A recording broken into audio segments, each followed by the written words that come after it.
Hello viewers. तो रेक्सटॉन गाड़ी की ये लाइटें हमारे पास आई थी रीस्टोर होने के लिए। महाराष्ट्र से लाइटें मेरे पास आई थी हैं। तो ये गाड़ी की लाइटें बहुत ख़राब थी, डल थी, अंदर पूरा धूल था, पेस्टिंग पूरी फेल हो चुकी थी।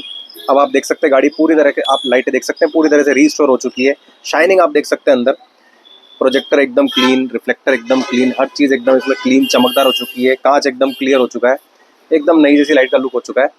आपकी भी गाड़ी में जिसकी लाइटें ख़राब हो रही हों और वो लाइटें बहुत महंगी आ रही हैं, तो वो आप हमसे रीस्टोर करा सकते हैं। उसके लिए आपको आना रहेगा VIP car decor. Thanks for watching our video.